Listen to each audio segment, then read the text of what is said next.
पूर्वी दिल्ली में metro pillars पर पोस्टरों की भरमार, जनता की मांग, पोस्टर लगाने वाले पर होनी चाहिए सख्त कार्रवाई। सीएम रेखा गुप्ता ने शहर की सफाई और सुंदरता के लिए उठाया कदम। दिल्ली के बजट पर गांधीनगर के व्यापारियों में नाराजगी, लोगों ने की जाम से मुक्ति और सड़कों में सुधार की मांग, छोटे व्यापारियों की बड़ी मुश्किलें।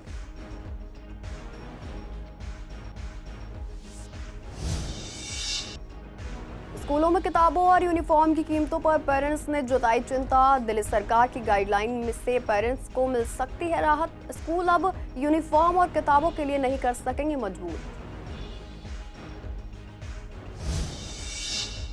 विधायकों की सैलरी में बढ़ोतरी से जनता नहीं सहमत, आम जनता ने कहा सैलरी बढ़ना बन सकता है परेशानी का कारण, 2023 में ही सैलरी में हुई थी भारी बढ़ोतरी।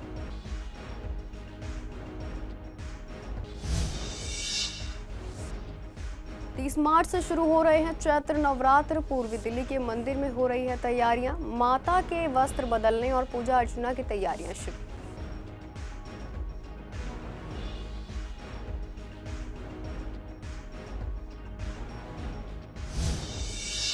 नमस्कार, आप देख रहे हैं सीसीएन डिजिटल। मैं हूं आपके साथ शिवानी तिवारी। स्वागत है आपका हमारे खास कार्यक्रम पूर्वी दिल्ली खास में। बुलेटिन की शुरुआत करते हैं कुछ खास खबरों के साथ। दिल्ली की सीएम रेखा गुप्ता ने शहर की सफाई और सुंदरता के लिए एक अहम कदम उठाया। उन्होंने मेट्रो के पिलर से पोस्टर खुद हटाए और प्रशासन से इन्हें साफ करने की अपील की। लेकिन पूर्वी दिल्ली का हाल कुछ और ही था। वहां मेट्रो के पिलर पर हर जगह पोस्टर लगे हुए थे। हाल ही में ककड़ुमा बार एसोसिएशन के चुनाव, फरवरी में हुए विधानसभा चुनाव के पोस्टर और कंपनियों की नौकरी के विज्ञापन भी लगे हुए थे। इसी को लेकर संवाददाता ने राहगीरों से बात की तो उन्होंने कहा यह बिल्कुल गलत है, क्योंकि सरकारी संपत्ति का निजी कामों में इस्तेमाल करना और उसकी सुंदरता को नष्ट करना कानूनी अपराध होना चाहिए। अब सवाल उठ रहा है कि चुनाव के समय राजनीतिक दलों ने भी मेट्रो के पिलर्स का दुरुपयोग किया था, तब दिल्ली की सुंदरता पर कोई सवाल क्यों नहीं उठते थे। अच्छा, ये तो गलती है। सारा बैनर जो लगे पड़े किसके लिए काम लगे, हो गया काम, सारा पूरा गंदगी फैला रखा है। और किनारे कोई भी बैनर हो वो 100% गलत है, क्योंकि लोगों का ध्यान भटकता है। सरकारी दीवारों पे इतना सारा पर्चे लगाना कोई अच्छी बात थोड़ा ही है। बिल्कुल गलत है जी। सरकारी प्रॉपर्टी को जगह जगह आपने अतिक्रमण के नाम पे यूज कर रखा है, और आप अपने राजनीति करना चाहते हैं तो अपने कोर्ट कॉम्प्लेक्स में गए ना, सरकारी प्रॉपर्टी को क्यों खराब कर रहे हैं। देख कितना गलत, देखो मेरे हिसाब से तो गलत ही है, सही है, क्योंकि जब सरकारी प्रॉपर्टी पे तुम कोई बैनर लगा रहे हो तो वो लीगल तो है नहीं, ठीक है, अनलीगल है। देखो सरकार से मैं ये मांग करता हूँ कि जो सरकारी प्रॉपर्टी पे गलत इस्तेमाल कर रहे हैं, कोई भी बैनर लगा रहे हैं, तो उस पर एक्शन जरूर होना चाहिए। फिलहाल मैं मौजूद हूँ यमुना पार्क के ककड़ुमा क्षेत्र में, जहाँ पर मैं देखने आया हूँ कि जो सौंदर्यीकरण का केंद्र दिल्ली में बताया जाता है मेट्रो को, उसकी क्या स्थिति है। फिलहाल कुछ दिनों पहले 21 मार्च को यहाँ पर ककड़ुमा कोर्ट बार एसोसिएशन के चुनाव हुए हैं, और उससे पहले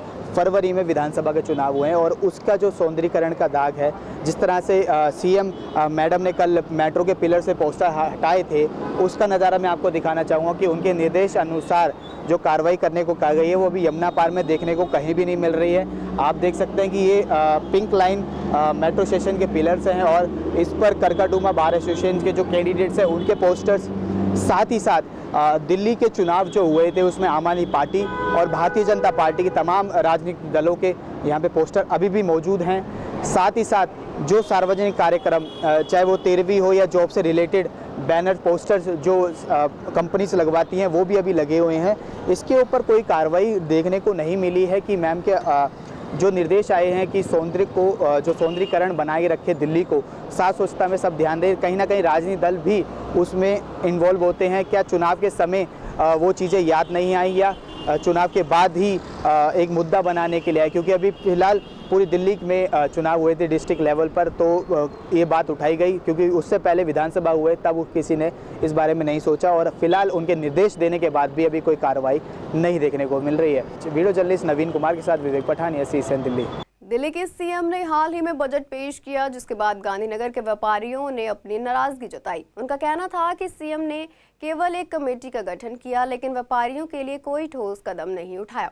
व्यापारियों का कहना है कि गांधीनगर एशिया की सबसे बड़ी मार्केट है, लेकिन फिर भी उनके हित में कोई विशेष योजना नहीं आई। उन्होंने ये भी बताया कि यहाँ की सड़कों का सुधार होना चाहिए और जाम की समस्या हल होनी चाहिए, जो अभी तक नहीं हुई।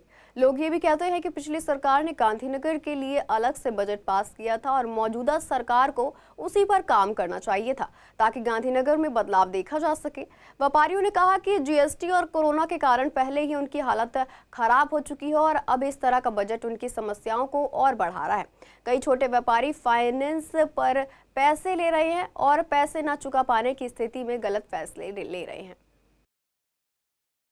कुछ भी नहीं हुआ है। ये बजट एक खोखला बजट है, क्योंकि भाजपा सरकार ने हमेशा जुमलेबाजी करी है।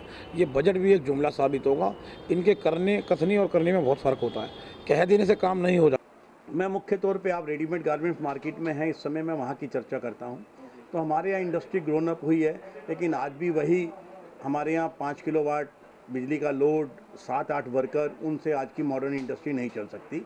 दिल्ली सरकार को उनके अंदर कोई बदलाव लाना चाहिए। उन इलाकों को जिनके अंदर 70 से ज़्यादा % घरों में छोटी छोटी इंडस्ट्री चलती है, उनको मिनी इंडस्ट्रियल एरिया या किसी टाइप का इंडस्ट्रियल एरिया का नाम देके उनको सैंक्शन करना चाहिए, ताकि जिससे अफसरशाही है, करप्शन है, जो कभी दिल्ली गवर्नमेंट के अधिकारी या कभी कॉरपोरेशन के अधिकारी आके उनको जब परेशान करते हैं, तो उस करप्शन के ऊपर भी एक रोक लगेगी। गांधीनगर को विश्व स्तरीय बाजार बनाने के लिए उस समय उन्होंने 162 करोड़ रुपये सैंक्शन किए और उसके अंदर कोई भी काम आगे नहीं बढ़ पाया। सरकार को चाहिए कि उस समय की जो प्रपोजल्स लाई गई थी, जिसके साथ हमारे साथ 2-4 बार मीटिंग भी की गई थी तत्कालीन सरकार के समय में, और उसके अवलोकन किया जाना चाहिए और उसको आगे बढ़ा के दिल्ली गांधीनगर की मुख्य तौर पे कुछ समस्याएं हैं, जिनके अंदर ट्रैफिक जाम को लेकर समस्या है, रोडों की स्थिति को लेकर समस्या है, और इन सारी समस्याओं के ऊपर ध्यान देके उस बजट को, उस अब जो प्रपोजल थी, उसको आगे बढ़ाया जाना चाहिए। गांधीनगर जो कि रेडीमेड मार्केट का हब है, उसको विकास के लिए एक नवीनीकरण चांद चौक के पैटर्न में करने की योजना थी और उसका सर्वे भी हो चुका था, किंतु वो योजना जो है अपने ठंडे बस्ते पे रह गई। वर्तमान में दिल्ली सरकार और केंद्र सरकार, जो कि दोनों कहते हैं ये डबल इंजन की सरकार है, उसके तहत जो है 1 लाख करोड़ का जो बजट दिया गया है, पिछले साल की तुलना में लगभग जो है 25,000 का जो बजट पहले से ज़्यादा दिया गया है। उसके पीछे भाव यही है कि जिस प्रकार से व्यापारी बोर्ड बनाया गया है। दिल्ली सरकार के शिक्षा मंत्री ने ऐलान किया है कि अब प्राइवेट स्कूल अपनी मनमानी नहीं कर सकेंगे। पेरेंट्स को स्कूलों में मिलने वाली यूनिफॉर्म, किताबें और बाकी चीज़ों के लिए मजबूर नहीं किया जा सकेगा। मंत्री ने बताया कि नई गाइडलाइंस के तहत स्कूल पेरेंट्स को किसी भी तरह से जबरन सामान खरीदने के लिए नहीं कह सकते। इस पर जब हमारी संवाददाता सोनिया शर्मा ने पेरेंट्स से बात की तो उन्होंने बताया कि प्राइवेट स्कूल अक्सर अपने ही स्कूल से या चुनिंदा दुकानों से ही यूनिफॉर्म, किताबें और बाकी सामान खरीदने के लिए मजबूर करते हैं, जिससे पेरेंट्स को काफ़ी समस्याएं होती हैं। पेरेंट्स का कहना है कि स्कूल द्वारा बेची जाने वाली किताबें और यूनिफॉर्म काफ़ी महंगी होती हैं, जबकि उनकी क्वालिटी बहुत ख़राब होती है। जैसे किताबें और नोटबुक जो बाहर 20 से 40 रुपए में मिलती है, वही स्कूल या उनके चुनिंदा दुकानों पर 80 से 100 रुपए में मिलती है। इसके अलावा स्कूल हर साल यूनिफॉर्म बदलने का दबाव डालते हैं और उसकी क्वालिटी भी खराब होती है। अगर सरकार इस नियमों को सख्ती से लागू करती है तो पेरेंट्स को राहत मिलेगी, क्योंकि वे स्कूलों की मनमानी से पहले ही परेशान हैं। मैम, क्योंकि स्कूल का एक पूरा उन्होंने एक पैकेज बनाया हुआ होता है बुक्स का और कॉपीज़ का, फिर हम उस पब्लिशर की हमें बाहर नहीं मिलेगी, उसी स्कूल से ही मिलेगी। हाँ, तो वो महंगी होती है, मतलब बाहर? हाँ जी मैम, एक्सपेंसिव होती है, बल्कि जो हम एनसीईआरटी की लेते हैं उनके रेट कम है, लेकिन जो स्कूल में जो पब्लिशर की लगी होती है, प्राइवेट पब्लिशर की, वो सारी एक्सपेंसिव होती हैं। और अगर बात करें नोटबुक्स वगैरह जो होती हैं, हाँ नोटबुक्स वगैरह, चीज़ें जो होती हाँ हैं, वो भी सब काफ़ी डिफरेंस होता है मैम, डबल का होता है। हाँ जी। तो और यूनिफॉर्म की अगर बात करें, यूनिफॉर्म भी मैम ऐसे ही है। यूनिफॉर्म भी मतलब ना हमने 1500 की से लिए तो उसका कपड़ा वपड़ा सब ऐसे ही था कि फर्स्ट वॉश में ही वो लग रहा था जैसे हमने कितनी बार धो चुके हैं। तो फोर्स करते हैं क्या स्कूल वाले कि मतलब यूनिफॉर्म जो है स्कूल मैम पहले मिलती थी, लेकिन लास्ट ईयर से इन्होंने अपने स्कूल से ही करना शुरू कर दिया। हाँ जी। गवर्नमेंट को क्या करना चाहिए, ऐसे में क्या एक्शन? मैम गवर्नमेंट को अब तो मेरे ख्याल से रूल निकाला है, अभी कल से न्यूज़ में आ रहा है कि हम मतलब वो बता दे कहाँ से पब्लिशर का है, तो हम अपना प्राइवेट कहीं पर भी बाहर से ले सकते हैं, ये नहीं कि हमें स्कूल से ही लेना है। वो डिपेंड करता है आप कहाँ से ले रहे हैं। किसी अच्छे उससे लेंगे शॉप से तो वहाँ के रेट अलग हैं, कहीं बाहर। तो अभी फोर्स तो कुछ नहीं किया है।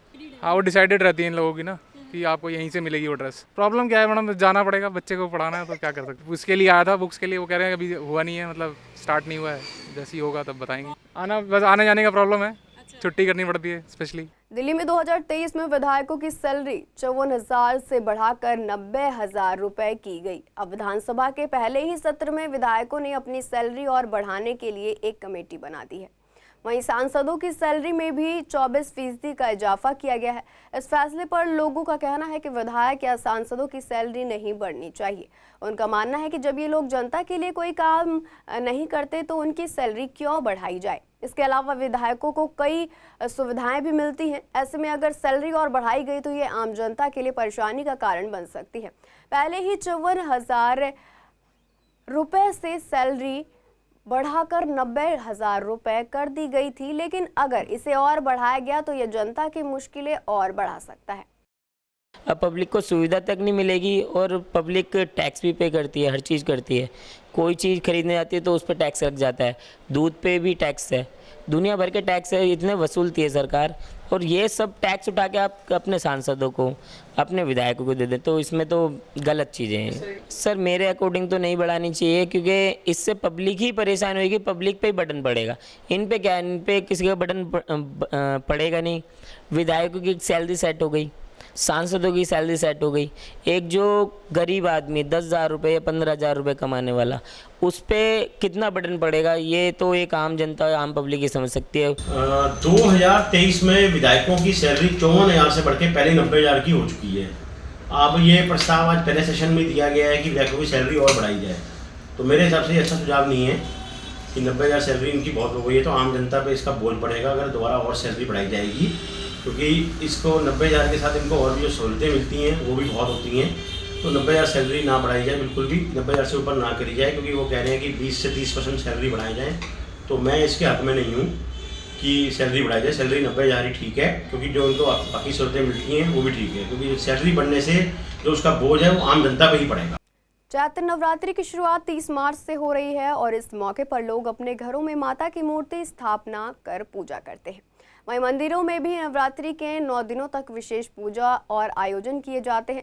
मंदिरों में तैयारियां जोरों से चल रही हैं। बाहुबली एनक्लेव के श्री राम मंदिर के पंडित दीपक जी ने बताया कि मंदिर को सजाने का काम शुरू कर दिया गया है। मंदिर को लाइट से सजाया जा रहा है और नवरात्रि से पहले माता के वस्त्र बदलने जा रहे हैं, उनका श्रृंगार और पूजा की जा रही है। पूरे मंदिर को फूलों और गुब्बारों से सजाया जा रहा है। हालांकि नवरात्रि के 4 दिन पहले मंदिर को पहाड़ी रूपी से सजाने का काम हो रहा है। वहीं ज्वालानगर के सत्यनारायण मंदिर के पुजारी यशपाल जी ने बताया कि नवरात्रि में सैकड़ों भक्त मंदिर आते हैं, जहां हर रोज माता का पाठ, चौकी और पूजा होती है। मंदिर को पूरी तरह साफ किया जाता है, माता की मूर्ति को सजाया जाता है और नए सिद्धांतों के साथ हर रोज नया भोग चढ़ाया जाता है। की बार हमारे यहाँ नवरात्रे रविवार से प्रारंभ हो रहे हैं। 30 तारीख से महीना जो है लास्ट है, 30 तारीख को और प्रथम नवरात्रा है और बड़ी धूमधाम से सभी जगह तैयारियां चल रही हैं और नया संवत भी हमारा उसी दिन से प्रारंभ हो जाता है। जी, प्रथम शैलपुत्री, प्रथम दिन हम माँ भगवती की ज्योति जलाते हैं और जैसे कि माँ ज्वाला जी से अखंड ज्योति वहाँ से आती है ज्वाला जी की, और यहाँ ला करके उस ज्योति से हम ज्योति जलाते हैं और माँ भगवती का श्रृंगार होता है, नवीन वस्त्र पहनाए जाते हैं, श्रृंगार आदि किया जाता है और माँ भगवती को पुष्पों की माला पहनाते हैं, श्रृंगार करते हैं, फल वगैरह, मिष्ठान वगैरह एवं भोग, मेवा का भोग लगाते हैं और यहाँ पर भंडारा भी किया जाता है। जय माता की। इस बारी चैत्रीय नवरात्रि 30 मार्च से स्टार्ट हो रहे हैं और 6 अप्रैल की नवमी होगी, यानी 5 की अष्टमी है और 6 अप्रैल की नवमी है।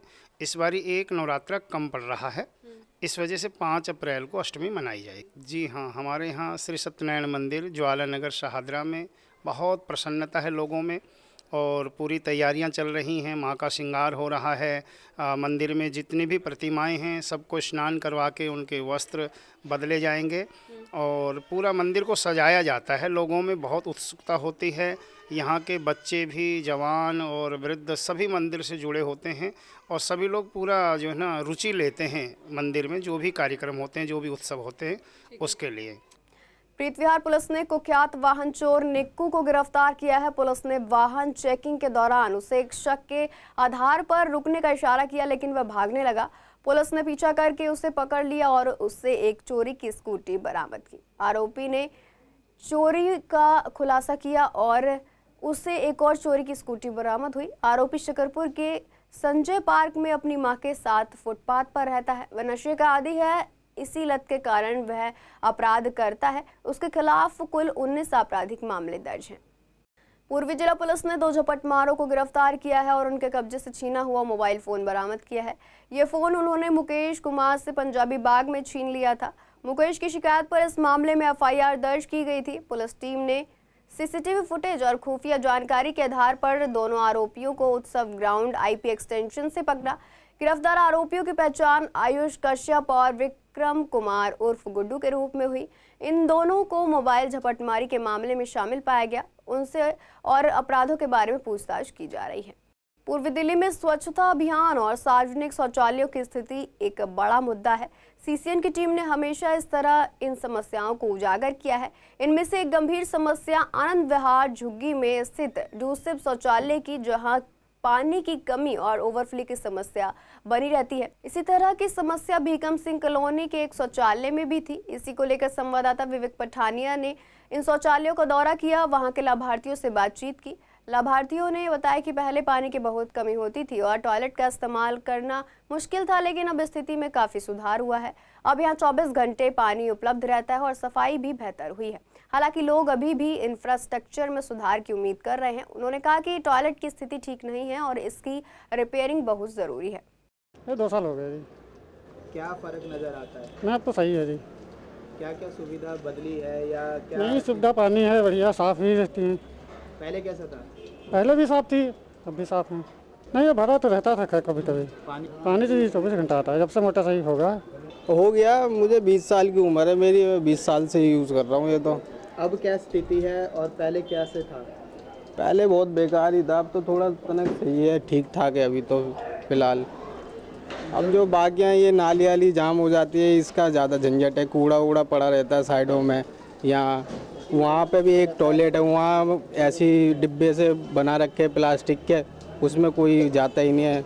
अब धीरे धीरे काम हो रहा है, सही है, अच्छा लग रहा है, मगर जो पीछे है जो टॉयलेट उसका ज़्यादा समस्या है। पूर्वी जिले के ककड़ुमा इलाके में गंदगी की समस्या बनी हुई है, जिससे लोगों को काफ़ी परेशानी हो रही है। हालांकि MCD द्वारा चालान काटे जाते हैं, लेकिन समस्याओं का कोई हल नहीं निकल रहा है। ऐसे में एक समस्या सामने आई है, जहां एक सड़क पर कई दिनों से पानी भर रहा है, क्योंकि नाले का पानी ओवरफ्लो हो रहा है। इससे वहां से गुजरने वाले लोगों को परेशानी होती है। कई बार लोग अपनी गाड़ियों को इस पानी में निकालने की कोशिश करते हैं, जिससे गाड़ियां फंस भी जाती हैं। लोगों का कहना है कि ये समस्या लगातार बनी हुई है, लेकिन नगर निगम इस पर कोई ठोस कदम नहीं उठा रहा। वहाँ की सफाई भी सही से नहीं हो जाती। ये मैम हमेशा पानी भर रहता है, इस पर सफाई करो, फिर आगे का गटर जाम हो जाता है, फिर पानी उसी हो जाता है। परेशानी थोड़ा बहुत होता ही है, पानी उनी पड़ते हैं तो रोड से कभी कभार उधर से भी जाते हैं। ये समस्या एक तो पानी की समस्या और सफाई के। ये विश्वास नगर कहलाता है, MCD ऑफिस सामने है इनका, बन रहा है, उसके बाद भी सफाई नहीं है यहाँ पर। फिलहाल तो अभी ये नाले में से आ रहा है। हाँ बिल्कुल, अभी तो फिलहाल नहीं हो रही है। बिल्कुल हो रही है, गंदगी है, अभी देख रहे हैं ना आप, सारी गंदगी है। पानी इतना भरा हुआ, बहुत ही पब्लिक परेशान है, तो इस पर ध्यान दिया जाए MCD की तरफ से। इसको करीबन 10-15 दिन हो गए। अब BJP सरकार आने पे सभी समस्याओं का समाधान हो रहा, तो इसका भी समाधान किया जाए। बार-बार आती रहती है, बिल्कुल गंदगी रहती है। प्रॉब्लम ये है कि ये सीवर की वजह से, उसकी वजह से प्रॉब्लम है यहाँ पानी की, तो बार-बार भर जाता है, तो इसलिए इसका समाधान किया जाए। ऑथोरिटी बगल में, MCD का ऑफिस बगल में और चिल्ड्रन कोर्ट बराबर में। पूर्वी दिल्ली के कई स्थानों पर अमन कमेटी की मीटिंग की जा रही है, जिसमें आगामी त्योहारों जैसे नवरात्रि और ईद को सौहार्दपूर्ण ढंग से मनाने पर विचार किया जा रहा है। पुलिस अधिकारियों ने बताया कि अगर किसी इलाके में कोई असामाजिक तत्व या आवारा लड़के घूमते हुए दिखे तो उन्हें कैसे रोका जाए, ताकि त्योहार शांति से मनाया जा सके। मीटिंग में मौजूद कई लोगों ने यह आश्वासन दिया कि वे इस प्रयास में सहयोग करेंगे। पुलिस अधिकारियों ने सुझाव दिया कि लोग अपने बीट ऑफिसर या नजदीकी पुलिस चौकी या थाने में संपर्क करें और सुनिश्चित करें कि किसी भी प्रकार की घटना ना हो। आनंद विहार के जे कैंप के लोग बहते पानी से परेशान हैं। यहाँ की नालियों की सफाई न होने से गंदगी और पानी का बहाव बढ़ गया है, जिससे यह इलाका गंदे पानी से भरा रहता है। स्थानीय लोगों ने संवाददाता से बात करते हुए सरकार और सफाई व्यवस्था पर सवाल उठाए।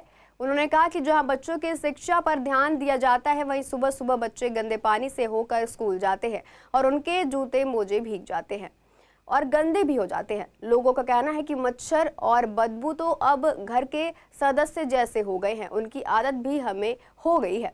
चुनाव के समय हर राजनीतिक दल यहां आया था, लेकिन अब कोई समाजसेवी या सरकारी अधिकारी इस ओर ध्यान नहीं दे रहे हैं। सफाई वाले भी आते हैं, अब 15 दिन में एक बार आते हैं और अपना जो निकालते हैं, थोड़ा ऊपर ऊपर निकाल लिया, उनका काम है फोटो खींच ली भेज देनी। नाली पानी का निकास ही नहीं है आगे से, नाले की सफाई नहीं है आगे से। सुबह 9 बजे तक, सुबह 5 बजे से 9 बजे तक सड़क भरी रहती है, पूरी भरी रहती। बच्चे स्कूल में जो है पैदल जाते, मोजा जुर्राबे रोड पे पहनते हैं, मतलब नंगे पैर निकलते, नंगे पैर। आता ही नहीं, सफाई वाला आता ही नहीं कोई यहाँ पे, सफाई वाला कोई नहीं आता यहाँ पे, कोई नहीं आता सफाई, नहीं सफाई वाला आता। और जो यहाँ का एमएलए है वो कहता हमें वोट नहीं मिले, हम क्यों कराएं सफाई। पानी जब ये गंदगी मची भैया, सबसे पहले तो ये समस्या है। यहाँ तक पानी आता, बच्चे निकलते हैं स्कूल के लिए, सारे बच्चे उसी में जाते हैं तैर के। सबसे बड़ी दिक्कत तो ये नालियाँ साफ कराओ पहले नंबर तो आप। ठीक है। और ये किस टाइम होता है बेसिकली? पानी आता है ना, जैसे टोटी में पानी आता, नालियाँ भरी है कचड़े से, तो ये नालियाँ साफ। फिलहाल के लिए पूर्वी दिल्ली खास में इतना ही है। ऐसी तमाम अपडेट्स के लिए बने रहिए CCN डिजिटल के साथ।